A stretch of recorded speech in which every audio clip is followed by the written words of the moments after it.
Дивимося сюди, дивимося сюди.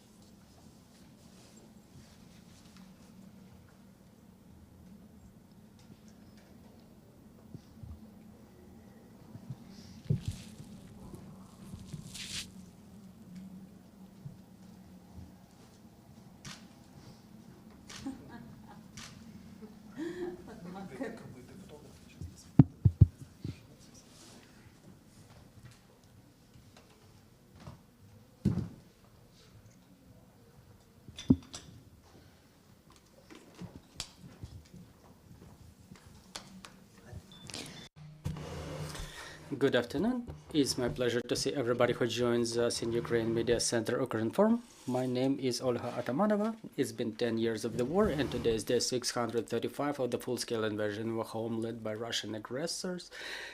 And today we have invited you to talk about the veterans. So within this conversation, we are going to present a survey called The Portrait of a Veteran, held by the Ukrainian Veterans Fund of the Ministry for Veterans Affairs. Is the fourth online survey that was held. So today we will be talking not only about the results, but also about the dynamics that experts are observing. So let me introduce our speakers today. Joining us in this studio are Ruslana Velichko-Trifanyuk, First Deputy Executive Director of the Ukrainian Veterans Foundation of the Ministry for Veterans Affairs. Also joining us is Yulia Kirillova, veteran, Head of the Department of Educational and Analytical Work of the Ukrainian Veterans Foundation. Also joining us is Nadia Adamenko, Deputy Head for the Department of Digital Transformation and Digitalization of the Ministry for Veterans Affairs, and Alexei Tarbukin, Communications Advisor to the Minister for Veterans Affairs. So, Ms. Ruslana, let's start with you. Let's talk about this fourth survey, how important is it, and how impressed have you been with its dynamics? First of all, I would like to explain why we hold this survey, why we make these measurements every 6 months. So first of all, we measure the attitude of the society to the veterans, and then we survey the veterans themselves to identify what are their real problems. And this difference in the surveys about the way the society sees the veterans and how does it correspond or does not correspond with the real problems of the veterans is something that tells us about stigmatization, because if the society thinks that the main problem of the veterans is to be or is a psycho-emotional instability or problems with physical health or problems with the spaces arranged for the people with disabilities, the veterans themselves see their problems in a little bit different ways. So now if we talk about, say, this percentage, those figures,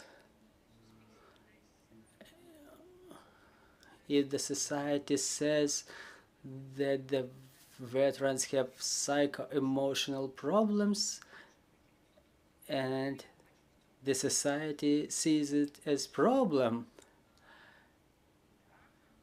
in this way the veterans are going to have problems with employment.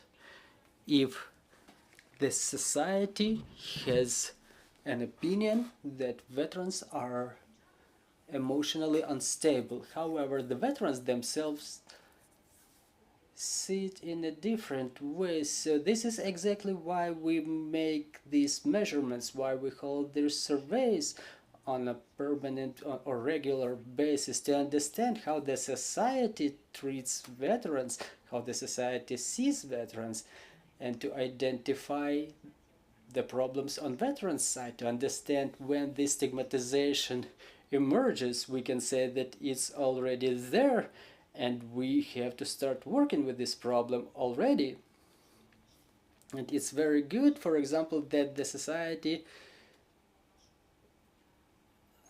sees, as per results of our survey, that the veterans, the lesser percentage of veterans will have problems with alcohol or with drugs or problems in the family.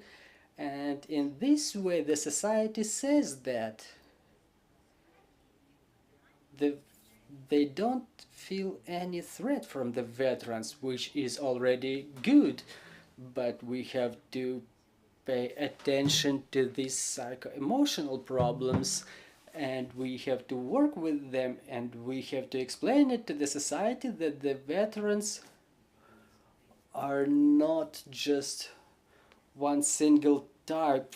It's a non-homogeneous mass. It's a section of the society, that they are different and their problems are of individual nature. And now I would like to give the floor to our Yulia, so she tells more about what the veterans themselves tell us. Yulia, so let's proceed to the results of this survey. What do veterans say? Let's probably start with the methodology of the survey, and then we'll proceed to the results. Good afternoon, dear colleagues. So today we would like to present the results of our online survey.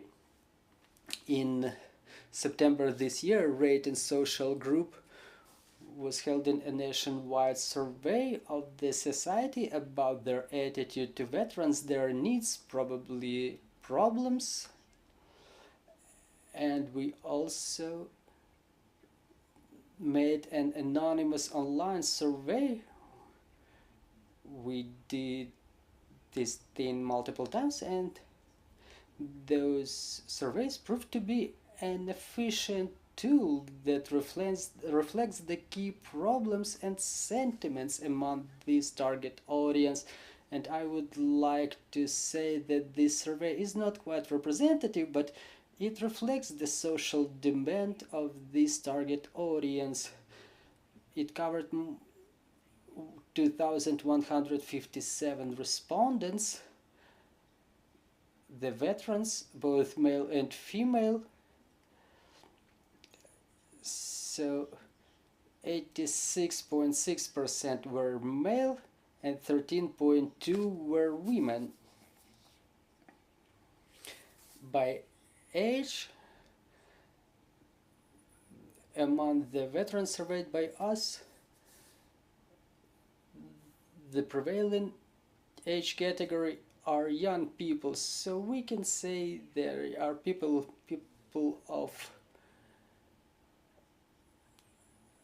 of an age who will require employment after they retire from military service to create very intense potential in recovery of our country. So as to the participation in battle operations, the majority was taking part in battle operations.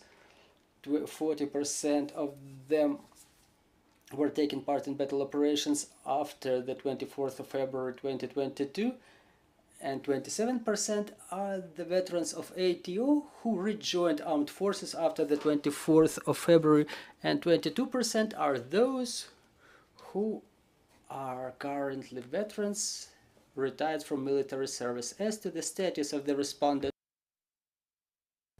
73.8% are the participants of battle operations, 17% are people with disabilities, and by the status we see that 9.2% are IDPs and 2.4% have a status of a family member of a perished hero, perished warrior.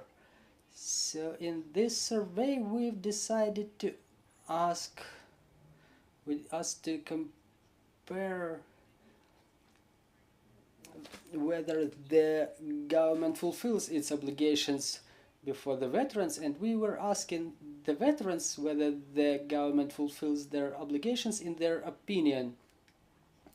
And as we see, 44.6% say that the government more likely to fulfill their obligations. In February year 2023, we were holding the same type of survey, and we see that the majority of the veterans, they say that the government is likely to fulfill their obligations. However, if we check out the answer does not fulfill at all, we see that this indicator grew almost twice. In February it was around 8%, and now it's 21.4%. Also, we were asking our veterans whether the society respects the veterans in opinion on the veterans themselves. And we see these answers: 38.8% likely to respect, and 34.3% said that the society is likely to disrespect the veterans. And we compared with the results of the survey as of February, and we see that the figure of the first answer, in February the veterans were thinking that the society does respect veterans, and in October this indicator fell to 4.5%, and respectively when we were asking whether the society does not respect veterans at all, in February the response was at the level of 4%, and in October this indicator grew to 9.8% of the veterans.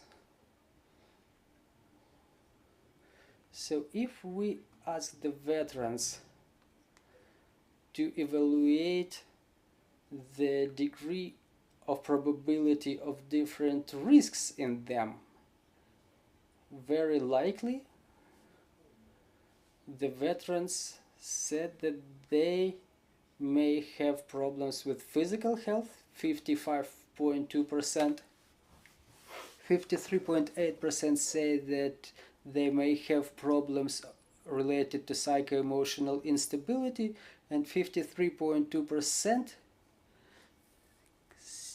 say that they may have problems with absence of adapted workplace and inclusive space for the people with disabilities. And less probable, the veterans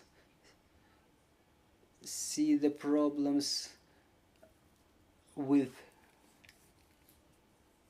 crime, suicide, 21.1%, and 16.6% see the problems in irrelevant experience as an employee.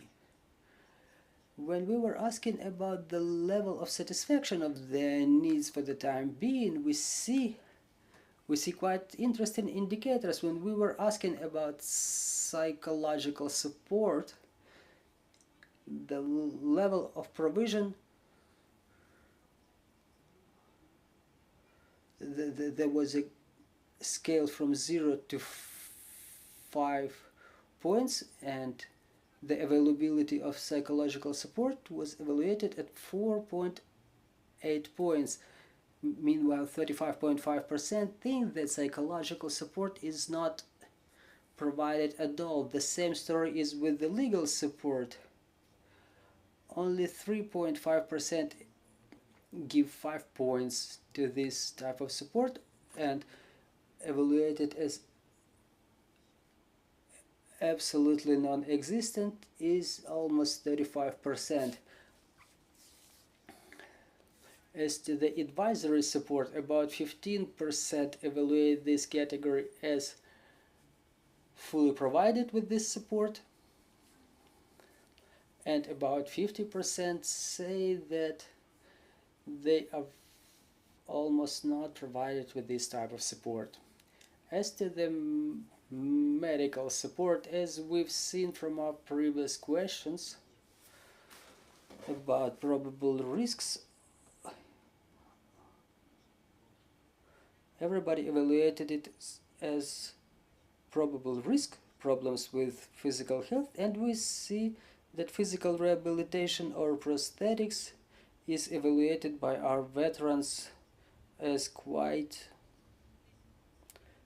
low. 15% evaluated as good, I mean the medical support, and respectively we see about 11 to 12% about physical rehabilitation and prosthetics. Talking about retraining and educational needs, the same indicators are here in place as we were talking earlier. For the time being, veterans are young people who will probably require retraining after they retire or support with employment.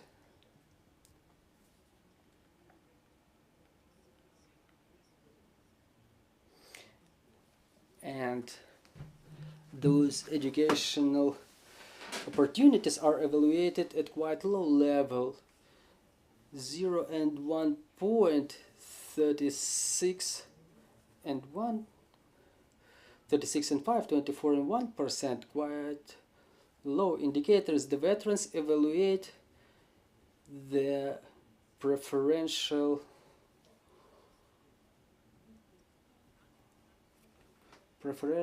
billing for public transport. The veterans evaluate this service as good. As to the support of development of their business, us as Ukrainian Veterans Foundation, we provide grant support to our veterans so they could develop their businesses, and for us it's always important to ask this question. We pay attention to this question in every our survey. So the veterans evaluate as satisfactory. 9% of the veterans evaluated as satisfactory. And the majority so far has not obtained those guarantees they're entitled to, so we have a lot to work on here. And talking about the material support and employment, those are the questions that in every hour survey is the most widespread type of, most demanded type of support by the veterans. So the veterans don't really evaluate it as quite good, and we understand those areas where we have to continue working and creating some changes. And talking about the support that the veterans need right now, almost 41% say that they need material support.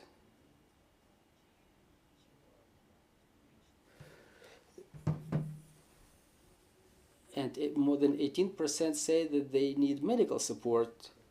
So this medical support may be tracked among those risks that the veterans see as probable after the liberation, after they retire. So they think that the medical services should be improved. Also, we see the demand for psychological support. So this indicator is quite stable. During all of our surveys, it's 17.4%, and respectively the indicator of legal support 10%. So do the veterans plan to get back to their jobs after demobilization?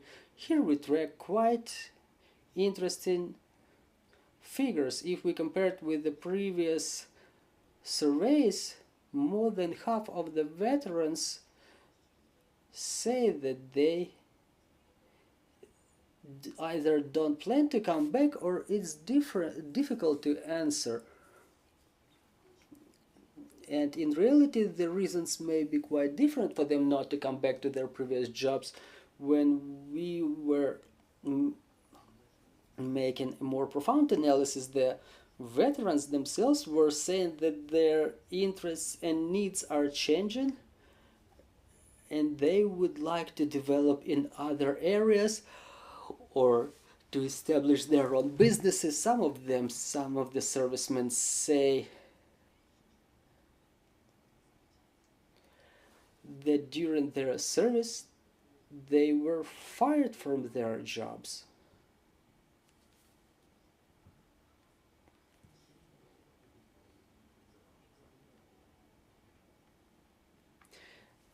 And when we ask whether the society is aware about the problems of the veterans, what do the veterans themselves think? So the opinions split here. 43.4% think that the society is mostly informed and aware about the problems of the veterans. Meanwhile, 35% say that the society is not aware at all.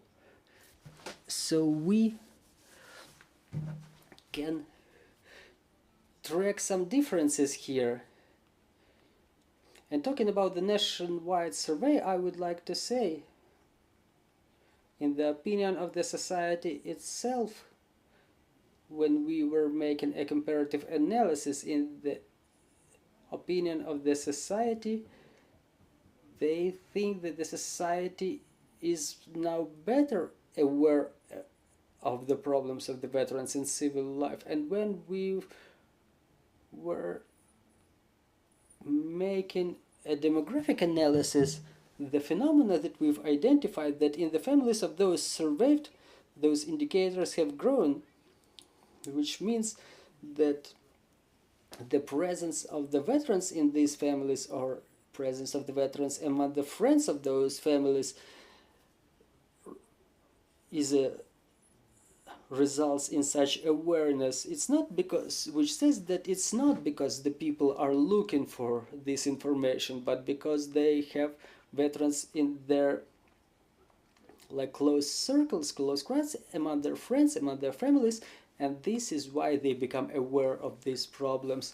Thank you very much for your attention. You may find more information in our social pages on our official website. You can get familiarized with the previous surveys as well. Thank you very much. Thank you, Miss Nadia. Let's talk about the results. Probably it's important that you've heard something for yourself, and today we may start talking about what the state can do to help the veterans, both male and female. Good afternoon. I think that today's presentation, this survey, is an illustrative example of synergy of Ukrainian Veterans Foundation efforts and the Ministry for Veterans Affairs. You know, we see it on a daily basis. The information about the veterans of the war, the members of the families, the members of the families of the perished warriors,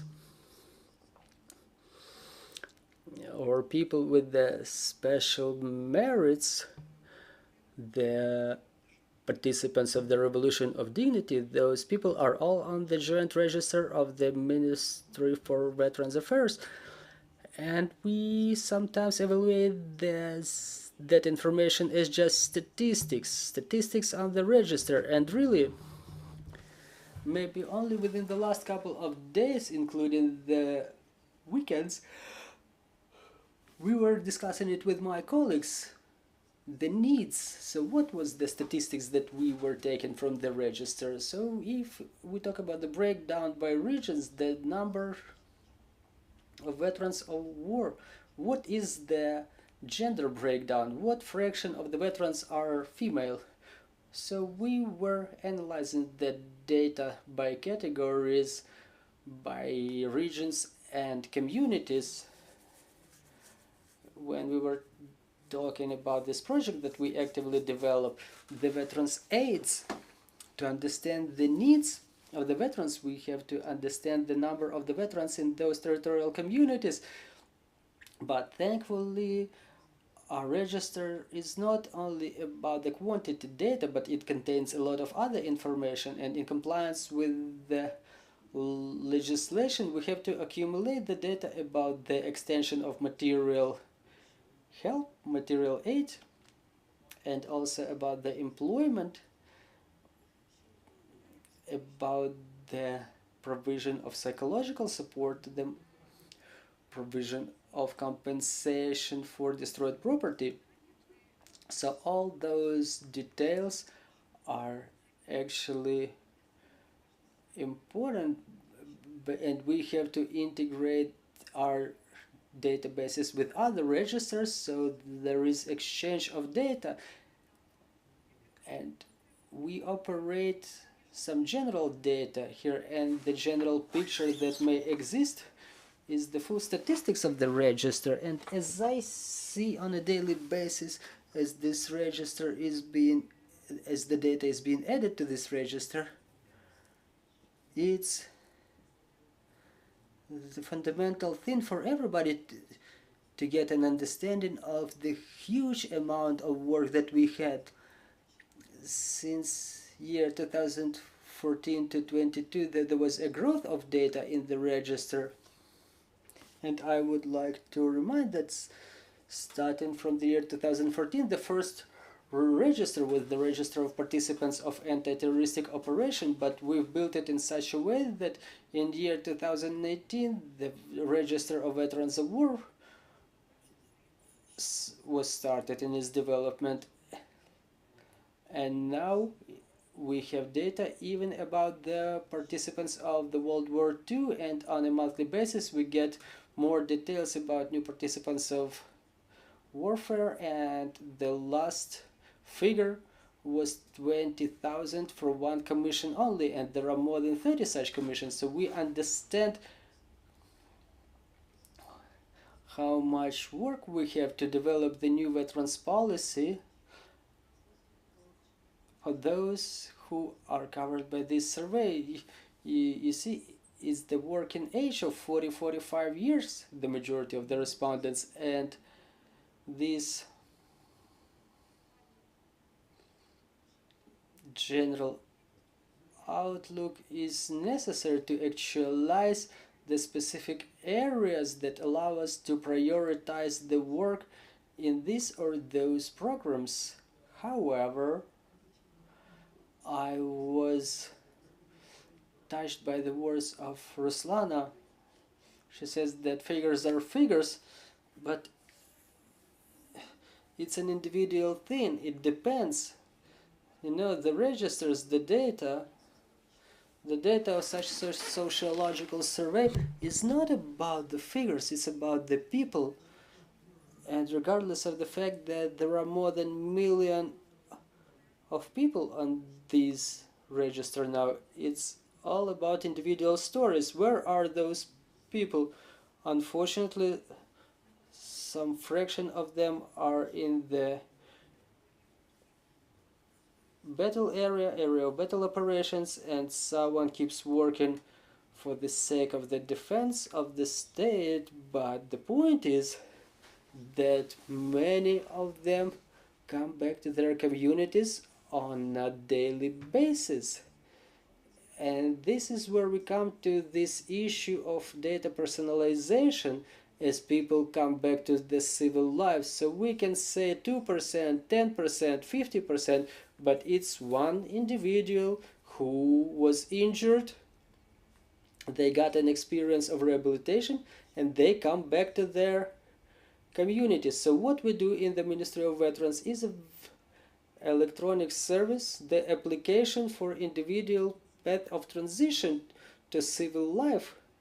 And first stage is a personalized survey, is the identification of a person through electronic digital signature. It's the filling of questionnaire that was developed by the experts of the Ukrainian Veterans Fund, all the security and defense forces, scientists, Civil Expert Council of the Ministry for Veterans Affairs, and as a result we're having this questionnaire containing almost 100 questions. The people may fill it, not like everybody, but those people should be verified through joint state register of the veterans, so we can make sure that they are from our register, or we should apply to other register of security and defense forces to understand whether they really belong to our categories. So what we get as a result, we get a person with the first and last name and patronymic who belong to the category that was taken part in the defense of our country, and they confirm their community, the territorial community they would like to come back to after demobilization or due to other reasons, and in that community they may have specific interests. And what's next for us?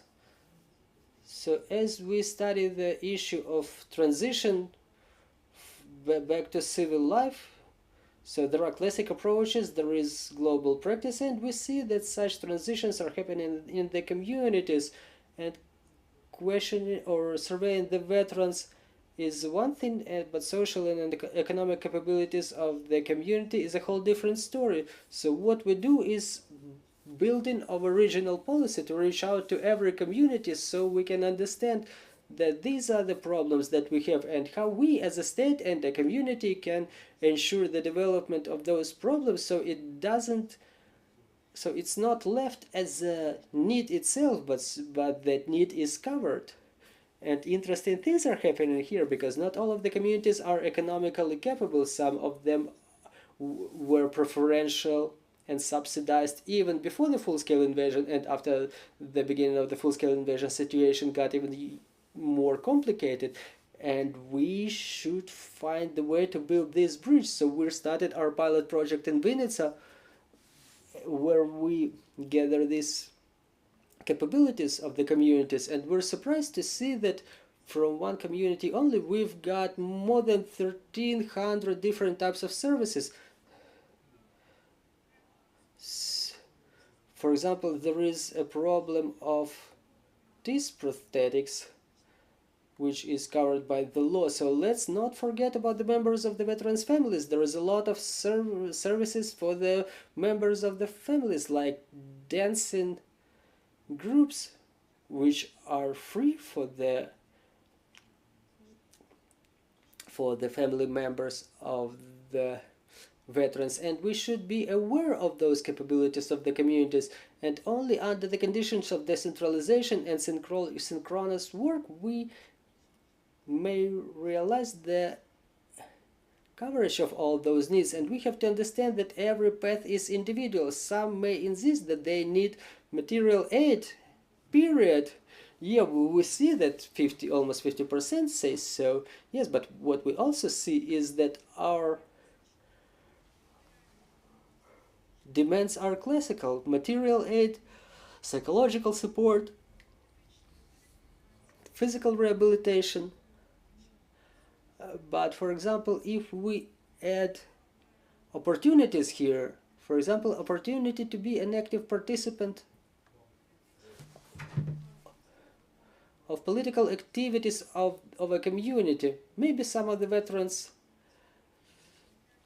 don't want to have 1,000 hryvnias per year of material aid, but otherwise they want to be trained in how to be politically active, how to be a leader of changes in their community.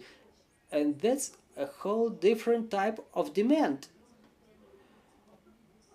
And as we talk to the veterans or the military who are not yet retired, we understand that sooner or later they will become the participants of battle operations. There is a lot of communication with the military who are only in the middle of obtaining their documentary status, and we see that there are very innovative demands and needs to exercise this type of activity, to create their own businesses, and Ukrainian Veterans Foundation is a leader in these grant programs to cover those needs, also in understanding of the fact that You know, when there is a stress, you can go to a therapist tete-a-tete, but the veterans frequently say that for them it's better to cope with those challenges in teams, and they would like to have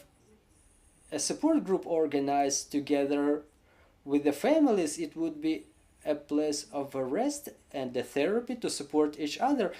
I'm sorry, I don't want to take a lot of time, but during this experimental project, Veterans Aid, you see, in Vinnytsia region, we have 12 employed Veterans Aid based on the principle equal to equal, and I had a Zoom tea party with them. We were talking for 2 hours in the evening, and they were telling us about the way they work, what were their needs, and they said one interesting thing. They said, you know, the transition from military to civil life is a complex issue. We have to think about it, but we work mostly on two demands.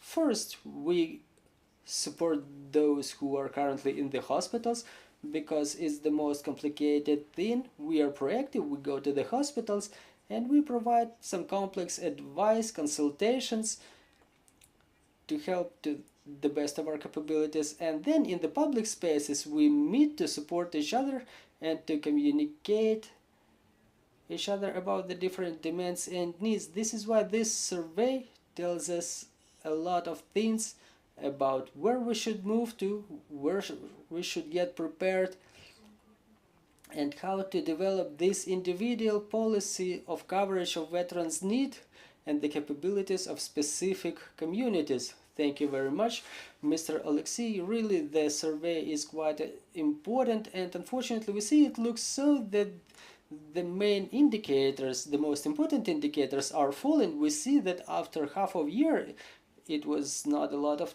time, but the fall is almost twice, which is significant result. So why cannot we catch up? Do we have a lot more veterans coming and we cannot launch all of the processes at the same time? So what is the problem and what should we do about it? Thank you very much. I was confident that this issue or this question will be asked because as such surveys are issued, the biggest focus is on the respect in the society and obligations of the state to cover the veterans' need. But I would like to ask you to focus on analysis of the figures that I've discovered for myself just a couple of days ago as I was reading through this. So talking about the obligations of the state before the veterans. Last time, half a year ago, this survey demonstrated that 8.5% were completely dissatisfied. But the percentage of respondents who said that they had no status that would ensure certain opportunities for them. You see, it was 30%, now it's 21%, but the percentage of, so which means that, well, now this percentage is 15, so it's twice less the people without status. So the more people ask for services, more people evaluate it from the point of view of their relevance, of their availability, of the degree to which those services cover their needs.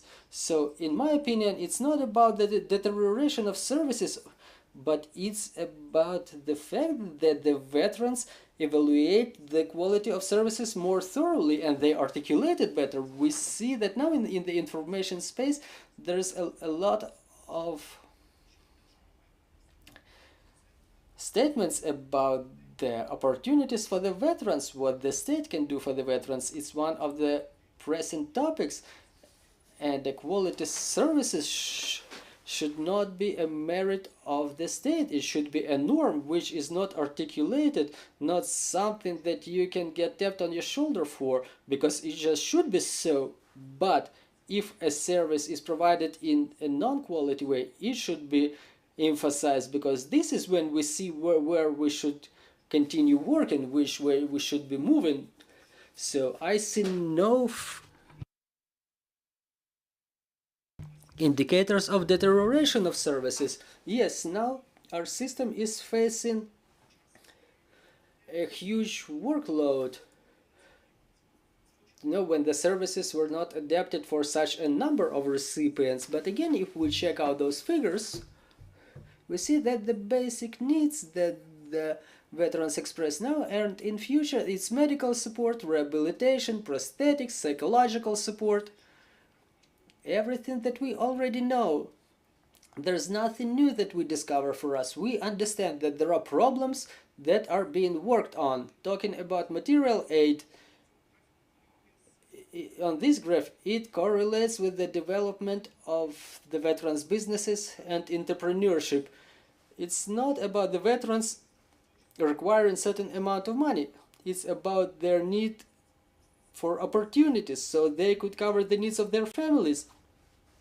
Again, we make a profound analysis of this survey, and only then we will draw some conclusions. So talking about the indicator of respect by the society, I can assume that first of all, the question is formulated in a way to make the veterans oppose the society, and probably the veterans perceive the state and government institutions and provision of services as expression of respect towards them, and I think that it could influence the fact that this indicator of respect has fallen. And another analytical conclusion during the previous survey that was held from 5th to 7th September, there were two indicators: to what degree you as a citizen respect the veterans, and there was like likely to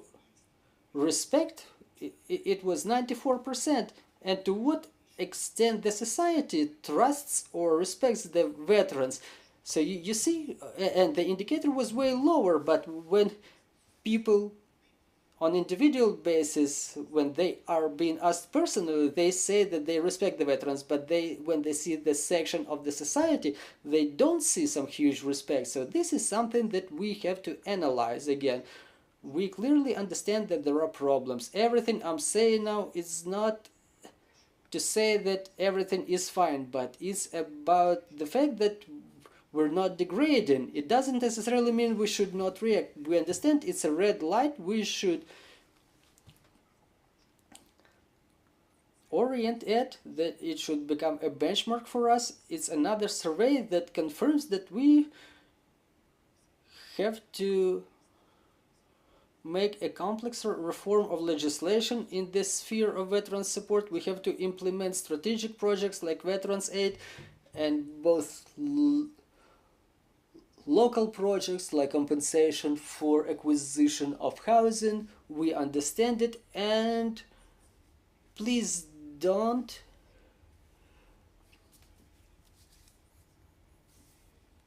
focus a lot of attention on these figures, of the respect indicators of trust and respect of the veterans as a critical indicator.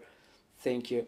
So, Ms. Ruslana, I wanted to also to add and draw your attention to the fact that veterans policy is being implemented with 22 agencies of local governments. So the Ministry for Veterans Affairs coordinates it all, and other state enterprises and agencies who have this relevant status, they implement it all. So if we check out these indicators, we have to have other ministries focus on that. For example, medical support, psychological support, where and how they can improve it all, and probably review the processes, how it all happens and how all those things are implemented. Probably it's necessary to have, for example, basic medical aid provided not by social workers, but rather certified psychologists. the professionals, well, we understand what we expect from the regions. It was articulated during our conversation, but what should the central government do? Well, wait, central government is still responsible for everything, because what we're saying, it's a regional policy and the regions are supposed to be interested in this. So the head of a municipal council shouldn't say it's the central government's problem, where the local government, it's not a problem because the veterans come to them. And the way it was happening before, when we were saying we would start doing things after the victory, so now when the veterans start coming back, they realize that it's a national-wide problem of the society, of the local governments, of civil organizations, and central government as well. And the problem is that those social workers, they don't only work somewhere in the ministries in Kiev, they are in every region, just like administrative support centers. It's all connected.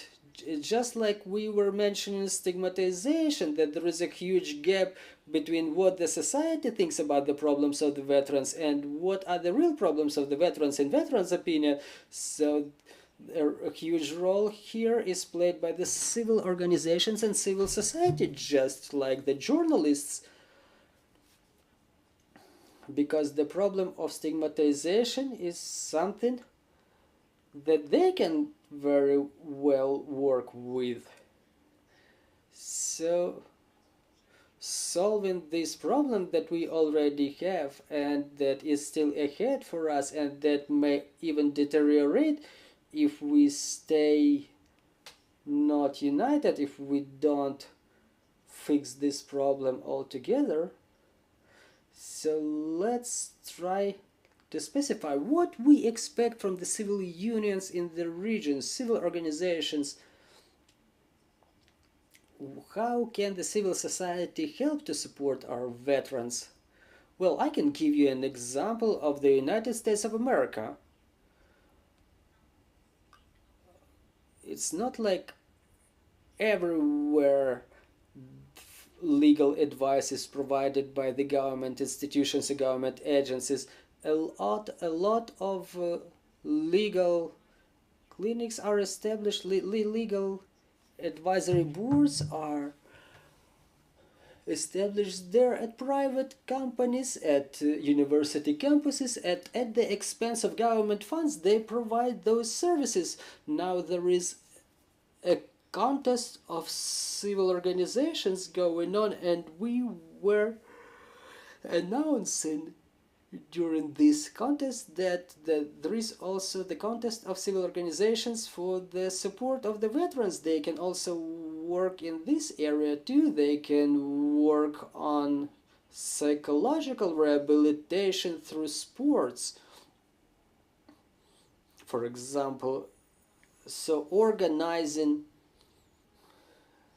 certain infrastructure in the existing gymnasium so that the veterans could practice some sport activities there, well, it would be fine, and the state is interested in that.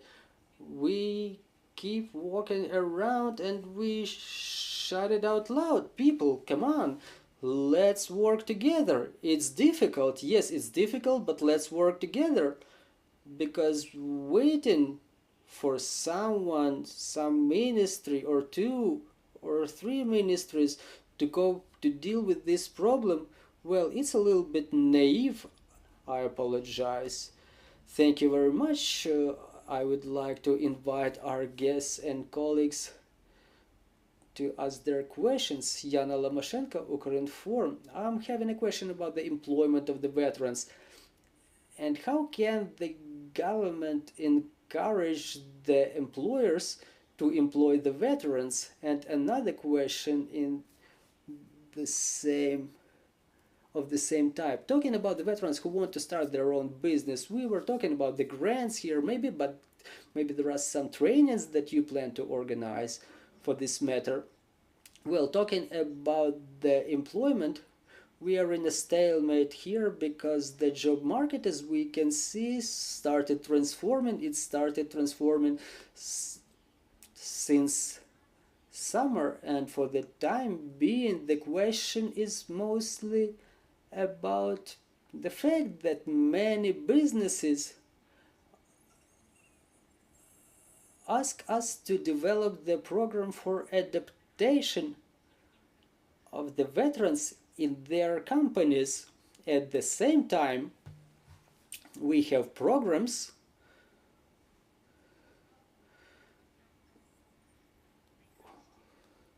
which describe who works how with the veterans in their businesses, the best practices basically. So there is also another problem about the agrarians and other type of companies from different sectors who say we want veterans employed with us, and we ask the veterans and they say well, you know, we don't know, we're gonna think about it. And there is a huge problem. There is a demand from the business and there is a demand from the veterans, and those demands, they do not correlate. So we've started in-depth interviews with the veterans to understand what is their demand, what do they expect to make at that job, what is their education level, what are their skills, what are their talents, how do they see themselves, where do they want to go. And if we overlay one matrix over another, this is when we understand where we can move. And talking about the employment of the veterans, we were talking already and we will reiterate it. We were submitting the request to the job center, and within a year of the full-scale invasion, they responded that the more than 6,000 veterans were registered and 2,000 of them were employed. Meanwhile, 118 were forwarded for retraining. So again, it's for your understanding of the degree to which the veterans want to use those services. Maybe we should transform our approach here. We should probably consider some short-term retraining courses like MBAs or some other courses, or even private business schools and stuff like that. Well, you can find this information on the website of Ukrainian Veterans Fund too, because we've started doing it already. We've started working in this area, we've identified this problem, and we've started working on it. Talking about veterans businesses, Ukrainian Veterans Fund last year established an online course in cooperation with Ukrainian Catholic University, and everyone can sign up and be trained in this course, during which they can be told about what is the individual entrepreneur, what is legal entity, what is better to register, what is taxed in this way, how do you work with the accounting, and the stuff like that. Also described there is how exactly you can apply for our bids, for our contests, and when we announce those contests, we every Thursday, usually every Thursday, we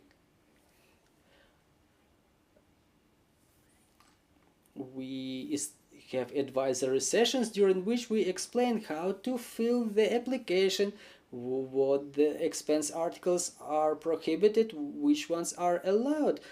Our last advisory session lasted more than 3 hours. Thank you. We have more questions in the studio. may add a couple of words to the in response to the previous question. When we talk about employment and training or retraining, it's a complex.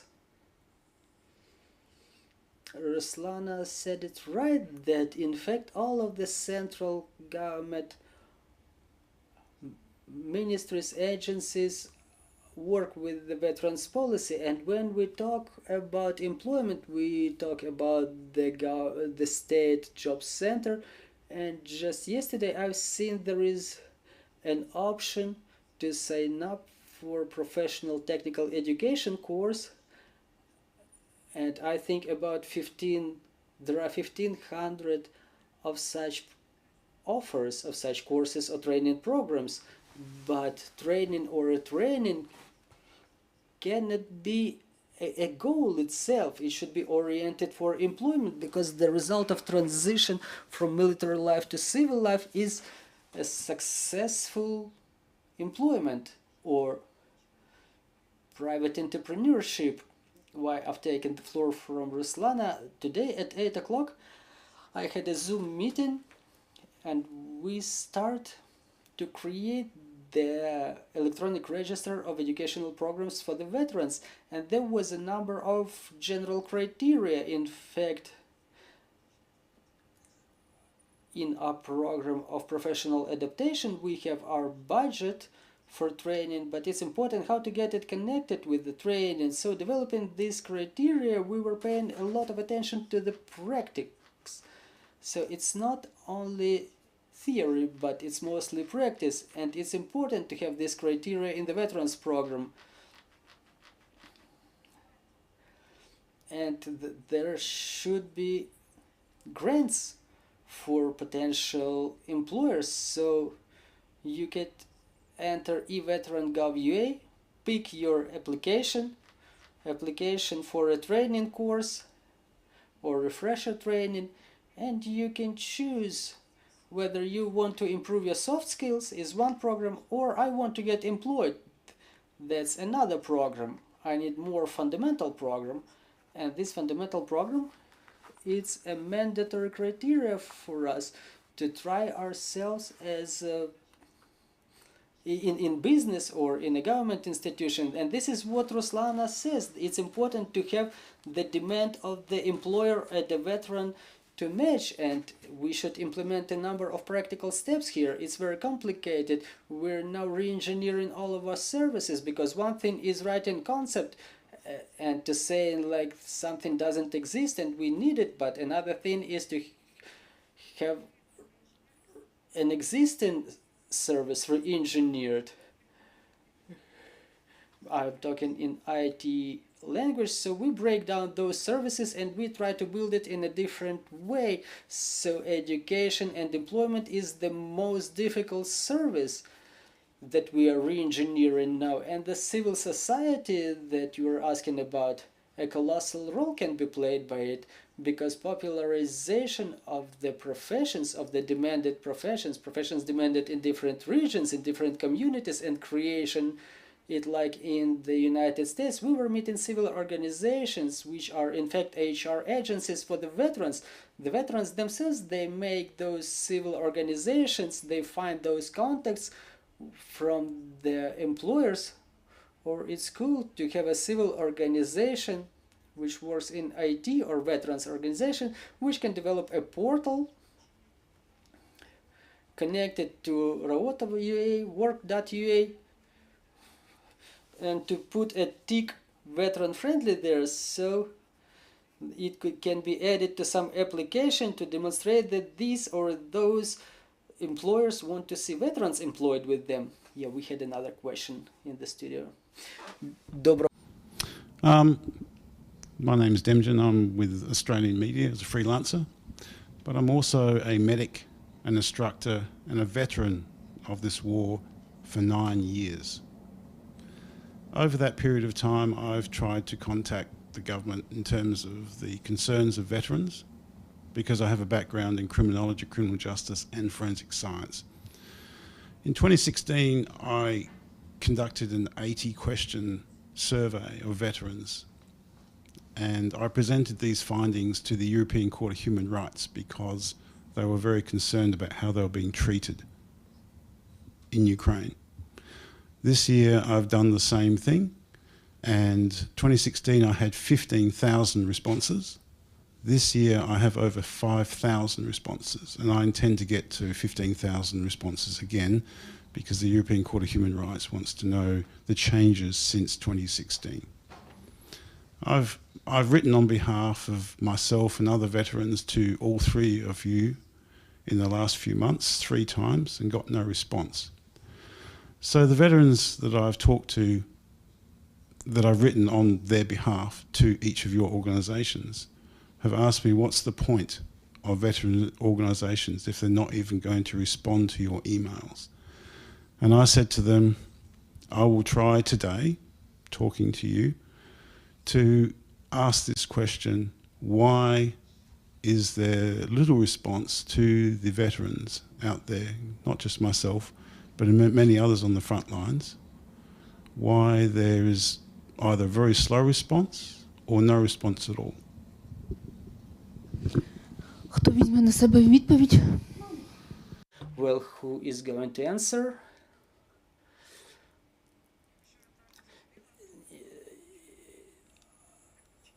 I didn't hear. Well, yeah, there was interpretation in the terminal. Well, if I understood you correctly, yes, yes, this gentleman was submitting the request, the applications to you. So why do those organizations, why do your agencies even exist if you don't respond to the veterans or to the organizations who work with the veterans? Well, let's talk after this meeting, because if we talk about the system of the central government, we have a very strict system for the responses to information. We don't have any right to violate the law and not to respond.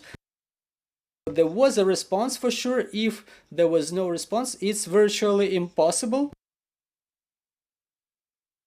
But a whole different thing is that probably the nature of the response does not correspond with the expectations, with what their veterans request. Me, for example, as a representative of a digital department of the Ministry for Veterans Affairs, we're getting a lot of individual requests from the veterans on a daily basis, for example, about the excerpts from the Joint State Register, and we are obliged to respond within 30 days, but the excerpt from the register is a simple thing. It takes us 5 days to respond. Well, then I suggest you to talk after this briefing, because we would like to give the opportunity to all of the participants of our press conference. I apologize, Andrei Kucher, the Union of the Injured Warriors, 300 strong ones. Well, the fraction of the society has grown, which is seen as those who disrespect the veterans, you know, on the background of corruption scandals. It doesn't provide additional support to the guys in the trenches. So I appreciate your input with regard to these surveys, and I would like those surveys to be more regular, more frequent, you know, maybe once in 2 months, once in 3 months, because the same questions regarding the medical commissions is something that will provide the clear response for the government about what way they should move. And another remark regarding the society: when we ask whether the society is ready to accept the veterans, this is the question to segregate the veterans and the society, and we would like to support these rhetorics together. I mean, the government, the veterans organizations, and other parts of civil sector, because we are parts of the society, and this is what we fight for. We fight for this society, we die for this society in this trenches. So please don't segregate, please support the opinion that we are one, and we should develop the common tactics how we cooperate in future. We are the veterans in the society. I think that this rhetoric should be implemented on the state level. And another remark, that it's desirable to have the sociological survey be one step ahead of the government, because when we talk about the law number 1411, it would be probably right to first talk about the veterans there. When we talk about the veterans aids, probably we should first talk to the veterans. And I'm having a question to you, Ms. Nadia. Did you have such a sociological survey before implementation of this institute of the veterans aids? Thank you for this question. Well, look, the idea of veterans aids, it emerged in the middle of the year 23, so somewhere in June. The budget year is ending before the 18th of December. So the first thing that triggered us, it was that in February 23, the Joint Register of Veterans started working, and the security and defense forces and the social institutions that provide the certificates of the participants of battle operations, they started sending out the letters to add the data to the register, data for the previous years where there was a gap for the years 21, 22, and as of May and June we started getting the actual data, and we've seen this huge growth. You know, it's more difficult situation with the participants of battle operations. There is a number of documents that are not processed yet with the commissions. The things are only start getting arranged now. We understand that what are the regions where that account for the biggest number of the injured warriors, and the service providers themselves, they do not cope with those problems, not because they cannot do this, but because the people who were injured, they find it difficult to visit all those institutions, all those service providers. So there should be a person who can do this as a mediator. And we're not saying that the Veterans Aid is a universal response to this problem. This is why the project says that it's not an implementation of the universal aid, but it's aimed at developing the mechanism and talking about the research. This experiment is a research, is a survey itself. So 9 regions plus the city of Kiev are in permanent work, and I started this work as a business analyst. I have 2-hour Zoom sessions with representatives of every region. I'm curious about how the regional territorial communities are treating this. What is their experience? Should we continue this project? And if we talk about Vinnytsia and Dnipro, we already work with the veterans aids themselves, and in Vinnytsia we've found 500, more than 2,500 applications, and we will ask them to organize their, we still don't know how to call the applicants, those who apply for the veterans aids. It's complicated. The aids, they themselves, they say those are our brothers in arms, in masculine brothers. And what we do during this experiment, we get the recipients of all those services for focus groups and our studies, and we will evaluate it, how it happened within this experimental project until the 31st of January. We have to have this thing finalized. So I invite you to consultation. We will present the results in the communities, in the regions. It happens so far during the meetings with the participation of ministers. We meet the ministers, we meet the regional organizations, and we have to invite civil organizations and the veterans themselves who can see those projects and processes from inside. So this Veterans Aid is a study itself so far. And on Friday, those who apply as the Veterans Aid, why they ask me, why do you keep saying that this is an experiment? Are you experimenting on us? But I'm saying I apologize, but it's a normative name of a project. This is how it says in the regulations. So we're talking about this process as the one with the participation of many people. We have the last question here. Good afternoon, Marta Povarenko. I represent an international newsletter which is published in 8 languages, and my question is about the data that were about their demands for medical support, veterans' needs in medical services and psychological support. I've heard this figure 19%, so my question is about the global practice. In global practice, the medical services are not segregated from psychological support, and my question is probably to Yulia. In your opinion, why in Ukrainian realities medical services and psychological support are segregated, and is it supposed to be so? Really? So let me answer, because now we will be talking about the legislation. On the level of legislation, it's segregated, and that's it. Why did it happen so? I think that it's not us who is supposed to answer this question. We are not entitled to vote for the laws, just like Ukrainian Veterans Fund. It's not a subject of legislative initiative. We cannot propose the draft laws, but why did it happen so is unclear.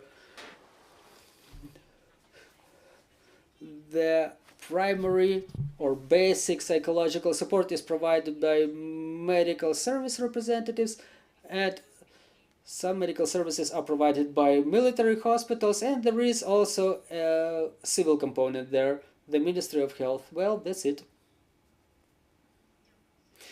Thank you for your answer, and I would like to thank everybody, all of our participants, all of our panelists for covering these important issues important for our society. I want to thank all of you. We understand that there is a lot of work ahead, and we hope that such an intense communication between the government and the regions and the civil society is something that will produce certain result. Thank you. We want to thank our security and defense forces. Right now we're working on the schedule for tomorrow, so please follow our announcements. Stay tuned. Glory to Ukraine. Glory to the heroes.